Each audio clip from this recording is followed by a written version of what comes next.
ഇന്ത്യയുടെ ഒരു വിമാനം കഴിഞ്ഞ ദിവസം ജമ്മു കാശ്മീരിൽ വെച്ച് ഒരു എയർ ഗട്ടറിൽ വീണു. അതുകൊണ്ട് പാകിസ്ഥാൻ എയർ ഗട്ടറിലൊന്നുമല്ല. അതായത് വിമാനം കൊടുങ്കാറ്റിൽ പെട്ടെന്ന് പറയാം. നമ്മൾ വിമാനത്തിൽ യാത്ര ചെയ്യുമ്പോൾ കൊടുങ്കാറ്റുണ്ടാവും, മഴയുണ്ടാവും, മിന്നലുണ്ടാവും. വിമാനത്തിന് മിന്നലൊന്നും ഏൽക്കില്ല. സ്വാഭാവികമായ സംശയമാണ് വിമാനത്തിന് ഇടിമിന്നൽ ഏൽക്കുമോ. കാരണം കറണ്ട് വന്ന് കയറിയാൽ അത് ഡിസ്ചാർജ് ആവണം. വൈദ്യുതി ഉണ്ടായാൽ അത് പാസ് ചെയ്തിട്ട് അത് അടുത്ത പോയിന്റിലേക്ക് ഡിസ്ചാർജ്, ഭൂമിയിലേക്ക്, എർത്തിലേക്ക് ഡിസ്ചാർജ് ആയാൽ മാത്രമേ അതിൻ്റെ ആഘാതം ഉണ്ടാകത്തുള്ളൂ. അതുകൊണ്ടാണ് വിമാനങ്ങൾക്ക് മിന്നൽ ഏൽക്കാത്തത്. അപ്പോൾ സംഭവം എന്ന് പറഞ്ഞാൽ ഇത് അതീവ ഗുരുതരമായ കാര്യമാണ്. നമ്മുടെ പ്രേക്ഷകർ അറിയണം എങ്ങനെയാണ് 227 യാത്രക്കാരുടെ ജീവൻ രക്ഷപ്പെട്ടത് എങ്ങനെയാണ്, അവരെ പൈലറ്റുമാർ എങ്ങനെയാണ് രക്ഷപ്പെടുത്തിയത്. അതിനകത്ത് പാകിസ്ഥാൻ കാണിച്ച നെറികെട്ട ഒരു നിലപാടുണ്ട്. 227 യാത്രക്കാരെ കൊലയ്ക്ക് കൊടുക്കാൻ പാകിസ്ഥാൻ തീരുമാനിച്ചു. ഇത്രയും 3 ഘടകങ്ങൾ ഈ സംഭവത്തിലുണ്ട്. മെയ് 21 സംഭവം. ഇൻഡിഗോയുടെ GE 2142 എയർബസ് A321 നിയോ എന്ന് പറയുന്ന വലിയ കുറ്റൻ വിമാനം എയർബസ് ഡൽഹിയിൽ നിന്ന് ശ്രീനഗറിലേക്ക് പറക്കുന്നു. വിമാനം പറന്നു ഏതാനും മിനിറ്റ് കഴിഞ്ഞപ്പോൾ വിമാനം 36,000 അടി ഉയരത്തിലായിരുന്നു. 36,000 അടി ഉയരത്തിലുള്ള വിമാനം പറന്നു പോയിക്കൊണ്ടിരിക്കെ പെട്ടെന്ന് പൈലറ്റിന് മനസ്സിലായ ഒരു ഹെയിൽ സ്റ്റോം വരുന്നുണ്ട്. കൊടുങ്കാറ്റാണ്. കൊടുങ്കാറ്റിൻ്റെ പ്രത്യേകത എന്ന് പറഞ്ഞാൽ ആ കൊടുങ്കാറ്റിലൂടെ ഹെയിലുണ്ട്, ആലിപ്പഴം വീട്ടുന്നുണ്ട്. നമ്മൾ നിൻ്റെ ചിരിയിൽ ആലിപ്പഴം വീട്ടണമെന്നൊക്കെ നമ്മൾ പാട്ടിലൊക്കെ പറയും. പക്ഷേ ആലിപ്പഴം എന്ന് പറഞ്ഞാൽ ഐസ് കട്ടയാണ്. മേഘങ്ങളിലെ ജലകണങ്ങൾ ഉറഞ്ഞ് കട്ടയായി താഴേക്ക് വീഴുന്ന ഐസ് കട്ടയ്ക്കാണ് ആലിപ്പഴം എന്ന് പറയുന്നത്. ചിലതൊക്കെ നമ്മുടെ പ്രേക്ഷകരിൽ കുറച്ച് പേരെങ്കിലും കണ്ടു കാണും. മഴ പെയ്യുമ്പോൾ മഴയോടൊപ്പം കല്ല് പോലെ വീഴുന്ന, താഴെ വീഴുമ്പോൾ പെട്ടെന്ന് അലിഞ്ഞു പോകും. അപ്പോൾ ആലിപ്പഴം ഐസ് കട്ടയാണ്. അപ്പോൾ അതും കിലോമീറ്ററുകൾ മുകളിൽ നിന്ന് താഴേക്ക് വന്ന് മണ്ണിൽ വീഴുമ്പോഴാണ് ചെറിയ കഷ്ണമാവുന്നത്.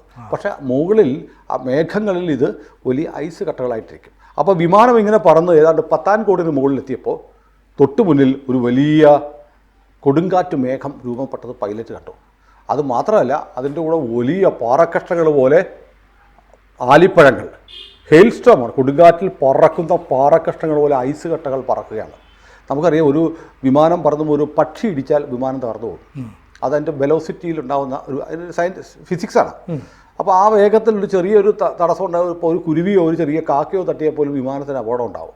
അങ്ങനെ ഇരിക്കുമ്പോൾ നൂറുകണക്കിന്, ആയിരക്കണക്കിന് ആലിപ്പഴ കഷ്ണങ്ങൾ, വലിയ പാറക്കല്ല് പോലെയുള്ള മഞ്ഞിൻ കഷ്ണങ്ങൾ, ആലിപ്പഴം എന്ന് പറയണ്ട, പഴമൊന്നുമല്ല, നമുക്ക് മഞ്ഞുകട്ടകൾ എന്ന് പറയാം. മഞ്ഞുകട്ടകൾ, കൊടുങ്കാറ്റ്, അതിവേഗത്തിൽ പറത്തി വിടുന്ന കൊടുങ്കാറ്റ്. എന്ത് ചെയ്യും? വിമാനം അടിയന്തരമായി ഇറങ്ങിയേ പറ്റുള്ളൂ, മുന്നോട്ട് പോകാൻ കഴിയില്ല.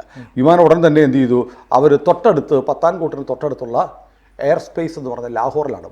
ലാഹോർ വിമാനത്താവളമാണ്, പാകിസ്ഥാൻ്റെയാണ്. ഇപ്പോൾ പാകിസ്ഥാനും ഇന്ത്യയും തമ്മിൽ സംഘർഷമുള്ളത് 2 രാജ്യങ്ങളും അവരുടെ ആകാശത്തൂടെ ഇന്ത്യൻ വിമാനങ്ങൾ പാകിസ്ഥാൻ മുകളിലൂടെ പറക്കാൻ പാടില്ല, പാകിസ്ഥാൻ വിമാനങ്ങൾ ഇന്ത്യൻ ആകാശത്ത് പറക്കുന്നതും വിലക്കിയിരിക്കുകയാണ്. പക്ഷേ ഇതൊക്കെ അന്താരാഷ്ട്ര നിയമം അനുസരിച്ച് ഒരു യുദ്ധകാലത്തിൽ സംഘർഷം നിൽക്കുമ്പോഴാണ്. പക്ഷേ അടിയന്തരം ഒരു എമർജൻസി ലാൻഡിംഗ് ഒക്കെ വരുമ്പോൾ സമ്മതിക്കണം.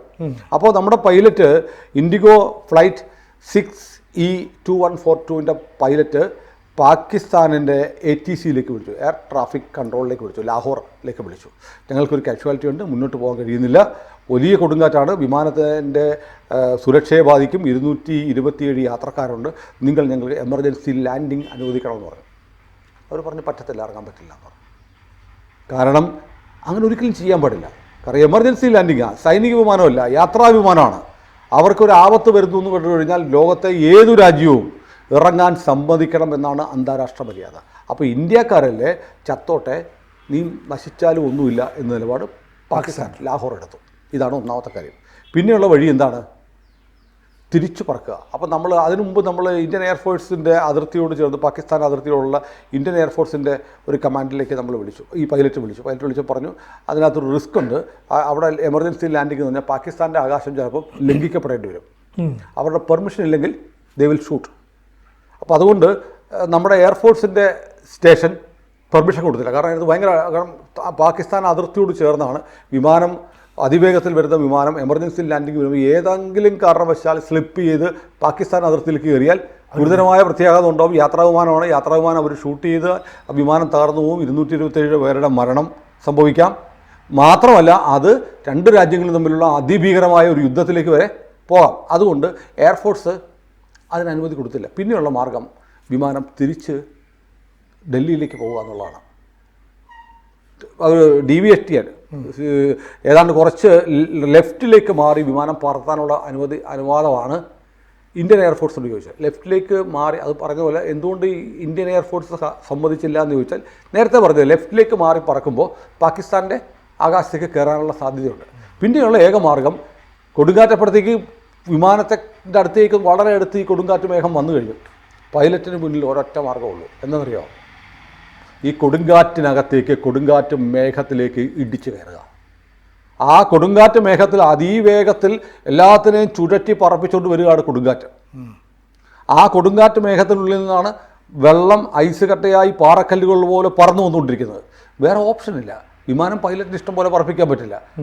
ATC എയർ ട്രാഫിക് കൺട്രോളുകൾ പറയുന്നതനുസരിച്ച് പറപ്പിക്കാൻ പറ്റുള്ളൂ. അപ്പോൾ ഉടനെ തന്നെ പൈലറ്റ് പാൻ എന്നുള്ള മെസ്സേജ് കൊടുത്തു. അത് കോഡാണ്, പൈലറ്റുമാർ ഉപയോഗിക്കുന്ന കോഡാണ് പാൻ. പോസിബിൾ അസിസ്റ്റൻസ് നീഡഡ് എന്നാണ് പറയുന്നത്. ഞങ്ങൾ ചില കാര്യങ്ങൾ ചെയ്യാൻ പോവാണ്, നിങ്ങൾക്ക് സാധ്യമായ ചില സഹായങ്ങൾ തരാൻ ATC എയർ ട്രാഫിക് കൺട്രോൾ തയ്യാറായിരിക്കണം. അതിന് അവർ പറഞ്ഞു റഡാർ വെക്ടറിൻ്റെ സഹായം വേണം. റഡാർ വെക്ടർ എന്ന് പറഞ്ഞാൽ വിമാനം ഉലയാതെ സ്റ്റേബിളായിട്ട് മുന്നോട്ട് കൊണ്ടുപോകാൻ സഹായിക്കുന്നതാണ് റഡാർ വെക്ടറിൻ്റെ സഹായം. അത് റഡാർ വെക്ടറിൻ്റെ സഹായം വേണം എന്ന് പാൻ എന്ന് പറയുന്ന കോഡ് മെസ്സേജ് അയച്ചു. എന്നിട്ട് ധീരന്മാരായാണ് നമ്മുടെ പൈലറ്റുമാർ. ഇതൊന്നും യാത്രക്കാരുടെ പൂർണ്ണതോതിൽ ഷെയർ ചെയ്തില്ല. എന്നിട്ട് അവരെന്ത് ചെയ്തു? ഈ അതിഭീകരമായ വേഗത്തിൽ പറന്നുകൊണ്ടിരിക്കുന്ന ഈ കൊടുങ്കാറ്റ് മേഘത്തിലേക്ക് വിമാനത്തെ കയറ്റിവിട്ടു. അതിവേഗത്തിൽ തന്നെ വിമാനം മുന്നോട്ട് പോയി. പക്ഷേ അപ്പോഴത്തേക്ക് വിമാനം ഓരോ മിനിറ്റിലും ഏതാണ്ട് 36,000 അടിയിൽ നിന്ന് 8600 അടിയിലേക്ക് ഓരോ മിനിറ്റിലും വിമാനം വീണുകൊണ്ടിരിക്കുകയായിരുന്നു. കാരണം കൊടുങ്കാറ്റ് അത്ര ഭീകരമായ ശക്തിയുള്ള കാറ്റാണ്. അങ്ങനെ ഈ കൊടുങ്കാറ്റ് മേഘത്തിനുള്ളിലേക്ക് കടന്നപ്പോൾ സംഭവിച്ചതെന്ന് വെച്ചാൽ, അതാണ് ഏറ്റവും വലുത്, വിമാനത്തിൻ്റെ മൂക്ക് ഭാഗം, നോസ്കോൺ തകർന്നുപോയി. വിമാനത്തിൻ്റെ മൂക്കില്ലേ കൂർത്തിരിക്കുന്നത്, അവിടെ ഈ ആലിപ്പഴം വന്നിടിച്ച് തകർന്നുപോയി. വിമാനം, നമ്മളറിയാം, വിമാനത്തിൽ സഞ്ചരിക്കുമ്പോൾ അവിടെ പുറത്തെ പ്രഷർ അതിഭീകരമായ പ്രഷറാണ്. അകത്തെ പ്രഷറും കൂടെ അതിന് ഈക്വലായിട്ടുള്ള പ്രഷർ ഉള്ളതുകൊണ്ടാണ് വിമാനം തകരാതിരിക്കുന്നത്. ഇല്ലെങ്കിൽ വായുവിൻ്റെ ഭാരം കൊണ്ട് വിമാനം തകർന്നു പോകും. ഇതൊക്കെയാണ് ഫിസിക്സ് പഠിക്കുന്നവർക്കറിയാം.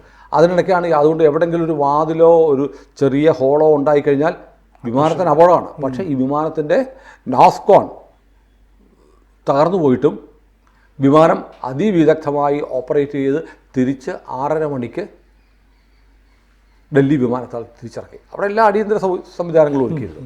പക്ഷേ ഇത് നമ്മൾ കാണേണ്ടത് ഈ നിരപരാധികളായ ആളുകളാണ് യാത്രക്കാരായി വിമാനങ്ങളിൽ പോകുന്നത്, അല്ലേ? അതെ. വിമാനങ്ങളിൽ പോകുന്ന അവർക്ക് എല്ലാ രാജ്യങ്ങൾ തമ്മിൽ ഇപ്പം റഷ്യൻ വിമാനങ്ങളാവട്ടെ അമേരിക്കയുടെ മുകളിലൂടെ പറക്കുമ്പോൾ ഒരു കാഷ്വാലിറ്റി ഉണ്ടായാൽ അമേരിക്ക സഹായിക്കും. കാരണം അത് സാധാരണ സിവിലിയൻസിനെ കൊല്ലുക എന്ന് പറയുന്ന ആരുടെയും ലക്ഷ്യമല്ല, അവരുടെ ജീവൻ രക്ഷിക്കുക എന്നുള്ള വളരെ പ്രധാനപ്പെട്ടതാണ്. അപ്പോൾ അത്തരം ഒരു ആവശ്യം വന്നപ്പോൾ നമ്മുടെ വിമാനം കൊടുങ്കാറ്റിൽപ്പെട്ട് ആപൽഘട്ടത്തിൽ അതിഭീകരമായ അപകടാവസ്ഥയിൽ 227 യാത്രക്കാർ കൊല്ലപ്പെടുന്ന സാഹചര്യം ഉണ്ടായിട്ടും നമ്മൾ പൈലറ്റ്, ഇന്ത്യ രാജ്യമൊന്നുമില്ല, പൈലറ്റാണ് വിളിക്കുന്നത്, ഞങ്ങൾക്ക് അപകടമാണ്, ഞങ്ങളൊന്ന് ഇറങ്ങാൻ സമ്മതിക്കണമെന്ന് ചോദിച്ചപ്പോൾ അനുമതി കൊടുക്കാതിരുന്ന പാകിസ്ഥാനെ കുറിച്ച് എന്ത് പറയാൻ പറ്റും? തിരിച്ച് അങ്ങനെ ഒരു പാകിസ്ഥാൻ്റെ വിമാനം ഇന്ത്യൻ ആകാശത്ത് കടക്കാനും അടിയന്തര സാഹചര്യത്തിൽ ഇറങ്ങാനുള്ള അനുമതി ചോദിച്ചാൽ നമ്മളത് ഉറപ്പായിട്ട് സമ്മതിക്കും. ഇതാണ് ഇന്ത്യയും പാകിസ്ഥാനും തമ്മിലുള്ള ബന്ധം. പിന്നെ മറ്റൊന്ന്, ഈ സാധാരണ വിമാനം പോകുന്നത് എപ്പോഴും ഓട്ടോ പൈലറ്റിലാണ് പോകുന്നത്. ഓട്ടോ പൈലറ്റിൽ പോകും, പൈലറ്റുമാർ മോണിറ്റർ ചെയ്യും. പക്ഷേ ഈ സാഹചര്യത്തിൽ നമ്മുടെ 2 പൈലറ്റും കോ പൈലറ്റും വിമാനം ഈ കൊടുങ്കാറ്റ് മേഘത്തിനുള്ളിലേക്ക് കടക്കുന്നു. കാരണം അതൊരു തീരുമാനം, അസാമാന്യ മനസാന്നിധ്യമാണ്. കാരണം എന്ത് ചെയ്യണമെന്ന് അറിയത്തില്ല. കൊടുങ്കാറ്റിൽപ്പെട്ടു, നമുക്ക് ലെഫ്റ്റിലേക്ക് തിരിയാനുള്ള പെർമിഷൻ കിട്ടിയിട്ടില്ല, ആകെയുള്ള മാർഗം മുന്നോട്ട് പോവുക എന്നുള്ളത് തന്നെയാണ്. അപ്പോൾ മുന്നിലുള്ളത് അതിവേഗത്തിൽ ചുറ്റിത്തിരിയുന്ന കൊടുങ്കാറ്റ് മേഘം, അതിനകത്തുനിന്നോ പാറക്കല്ലുകൾ പോലെ ആലിപ്പഴങ്ങൾ തെറിച്ച് വന്നുകൊണ്ടിരിക്കുന്നു. അതിനുള്ളിലേക്ക് കയറുക എന്നല്ലാണ്ട് മറ്റു മാർഗ്ഗം. ഇത് നമുക്ക് പറയുമ്പോൾ വളരെ എളുപ്പമാണ്, നമ്മളൊന്ന് സങ്കല്പിച്ച് നോക്കണം.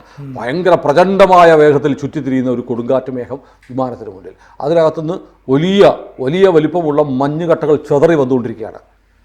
ലെഫ്റ്റിലേക്ക് പോകാനും റൈറ്റിലേക്ക് പോകാനും പെർമിഷൻ ഇല്ല. കാരണം ലെഫ്റ്റിലേക്കും റൈറ്റിലേക്കും പോയാൽ ഇതിലും ഭീകരമായ അപകടം ഉണ്ടാവും. അപ്പോൾ പൈലറ്റിൻ്റെ മുന്നിലുള്ള ആകെ മാർഗം ഓട്ടോ പൈലറ്റ് ഓഫ് ചെയ്തു, വിമാനത്തിൻ്റെ നിയന്ത്രണം പൈലറ്റ് ഏറ്റെടുത്തു.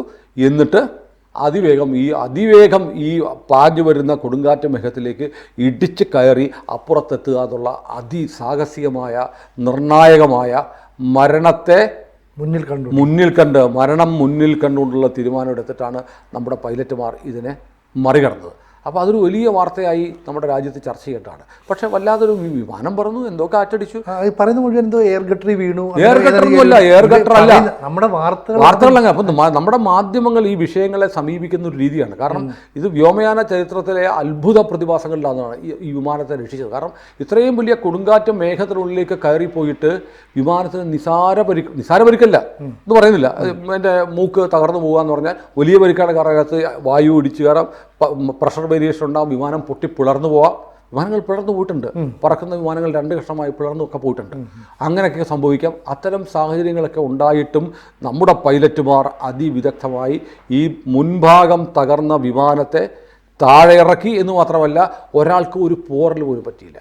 യാത്രക്കാരെ പാനിക്കാക്കാതെ, പരിഭ്രമിപ്പിക്കാതെ അതീവ പ്രൊഫഷണലായിട്ട് നമ്മുടെ വിമാനികൾ അവർ താഴത്തിറക്കി. അപ്പോൾ ഇതൊക്കെയാണ് ശരിക്കും ഇതൊക്കെ പോസിറ്റീവ് ന്യൂസാണ്. ഇതിനകത്ത് നെഗറ്റീവ് എന്ന് പറയുന്നത് പാകിസ്ഥാൻ്റെ അടുത്ത നിലപാട്. പാകിസ്ഥാൻ എന്ന് പറയുന്ന രാജ്യം എങ്ങനെയാണ് ഒരിക്കലും ചെയ്യാം മനുഷ്യത്വപരമായ നിലപാടുള്ള ഒരു രാജ്യവും ചെയ്യാത്ത മനുഷ്യത്വരഹിതമായ നിലപാടാണ് അവരുടെ. അവരിൽ നിന്ന് അതിൽ കൂടുതൽ പ്രതീക്ഷിച്ചിട്ട് കാര്യമില്ല. പാകിസ്ഥാനാണ്. അപ്പോൾ ഇന്ത്യയുടെ ശത്രുവല്ല പാകിസ്ഥാൻ, പാകിസ്ഥാൻ്റെ ശത്രുവാണ് ഇന്ത്യ. ഇന്ത്യക്കാരെ മുഴുവൻ ശത്രുക്കളായി കാണുകയും, കാരണം ഇന്ത്യക്കാർ മുഴുവൻ കാഫറുകളാണല്ലോ, അതുകൊണ്ട് ഇന്ത്യക്കാർ മുഴുവൻ നശിച്ചു പോകണം, ഒരു കാര്യം വന്നാലും ഇന്ത്യക്കാരെ സഹായിക്കത്തില്ല എന്ന നിലപാടാണ്. തുർക്കിക്ക് ആ നിലപാടുണ്ട്. പക്ഷേ തുർക്കിക്ക് ഭൂകമ്പം വന്നപ്പോൾ നമ്മുടെ ഇന്ത്യൻ എയർഫോഴ്സാണ് പോയി സഹായിക്കാൻ പോയത്, അല്ലേ? മരുന്നും പണവും രക്ഷാദൗത്യങ്ങളുമായിട്ട് കൊടുത്തത്. പക്ഷേ ഇന്ത്യ അങ്ങനെയാണ്, ലോകത്തുള്ള എല്ലാവരെയും സ്നേഹിക്കാനും സഹായിക്കാനും സന്നദ്ധമാകുന്ന ഒരു രാജ്യമാണ് ഇന്ത്യ. പക്ഷേ ഇത് വ്യോമയാന ചരിത്രത്തിലെ ഒരു ഇതിഹാസമാണ്.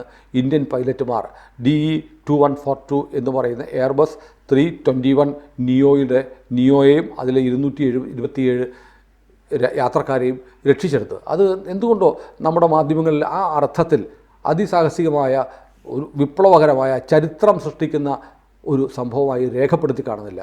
227 മനുഷ്യരെയാണ് രക്ഷപ്പെടുത്തിയത്.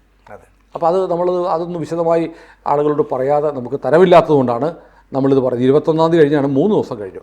ഇനിയെങ്കിലും നമ്മുടെ ഈ അത്ഭുതകരമായ നമ്മുടെ വൈമാനികരുടെ എനിക്ക് മനസ്സിലാവുന്നില്ല, ഈ മാധ്യമങ്ങളാണെങ്കിലും ഇൻഡിഗോ ആണെങ്കിലും, ശരിക്കും ഇൻഡിഗോ വിമാന കമ്പനിക്കൊരു ബാധ്യതയുണ്ട്. ഇത്രയും വലിയ സാഹസികമായ ഒരു സന്ദർഭത്തിൽ നിന്ന്, അപകടകരമായ അവസ്ഥയിൽ നിന്ന് യാത്രക്കാരെ രക്ഷിച്ച ആ പൈലറ്റുമാർ ആരൊക്കെയായിരുന്നു എന്ന് പറയേണ്ടതാണ്. അവർ പറയണം, ഞങ്ങളുടെ 2 പൈലറ്റുമാർ അവർ അതിസാഹസികമായിട്ടാണ് ഇവരെ രക്ഷപ്പെടുത്തിയത് എന്ന് പറയേണ്ട. പക്ഷേ നമുക്കും ഇപ്പോഴും നമ്മൾ ചെയ്യുമ്പോൾ നമ്മുടെ കയ്യിൽ ആ ഡാറ്റയില്ല.